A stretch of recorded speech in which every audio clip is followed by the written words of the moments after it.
All right, let's dive in. Today we're talking about something called the comfort ladder.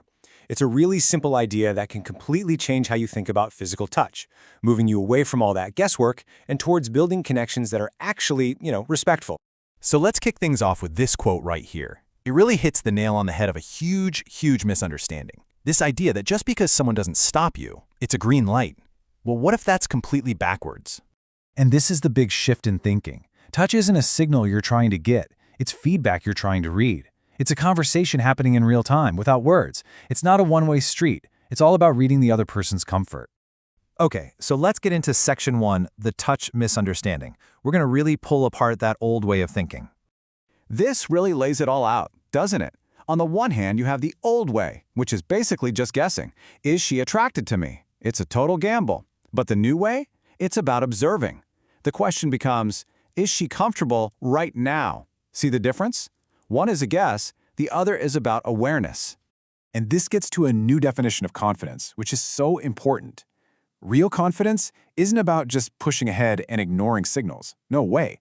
It's about having the social intelligence to notice the feedback, to see what's really going on, and then adjusting what you're doing immediately and respectfully. That's real confidence.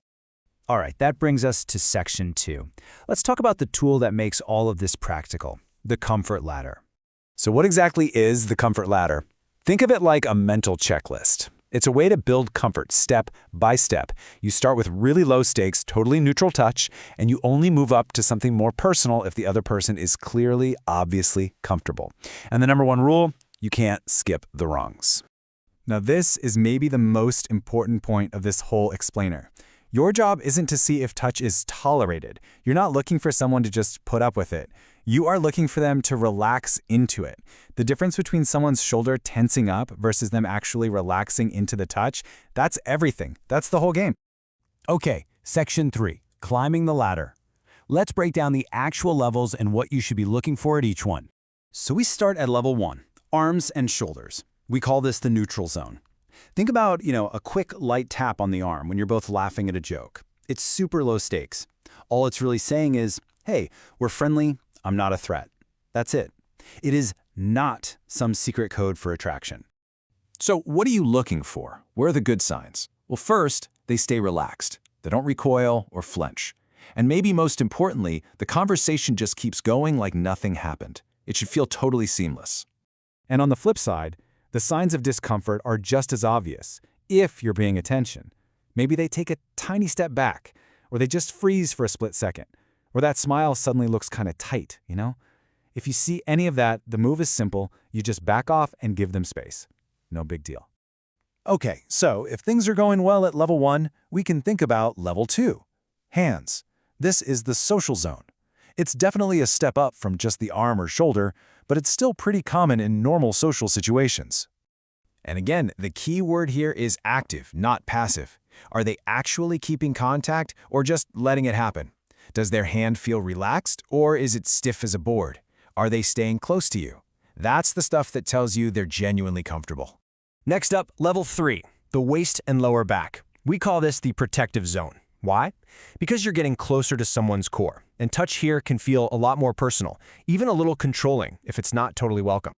So because this zone is more sensitive, you need the comfort signals to be even more obvious. Are they leaning in? Is their breathing still calm? And honestly, this is where you should probably start just asking. A simple "is this cool" shows you're paying attention. It's a sign of confidence, not weakness.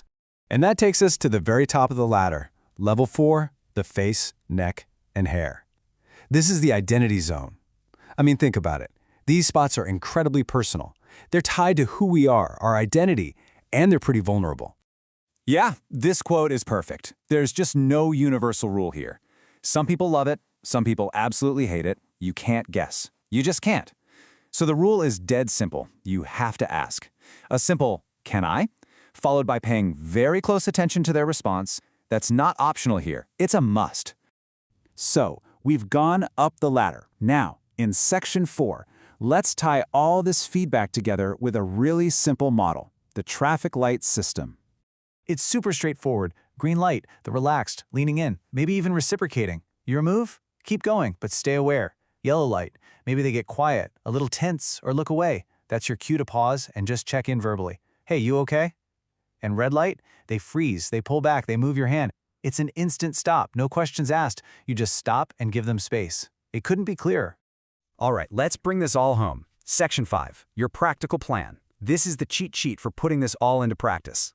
So here it is, 5 steps. First, always start at the bottom of the ladder. Second, get comfortable using small verbal check-ins. Third, look for that relaxed body language, not just the fact that they haven't said no. Fourth, if you see even a hint of discomfort, you reset instantly. And fifth, and this one's huge, never ever use touch as a way to test someone or push them to a yes. Look, if there is only one thing you take away from all this, let it be this right here. Comfort is not just the absence of a no, it's the presence of a clear yes. Your goal isn't just to not get rejected, your goal should be to find a clear, enthusiastic, comfortable yes. It changes the entire game. And so I'll leave you with this final question to think about.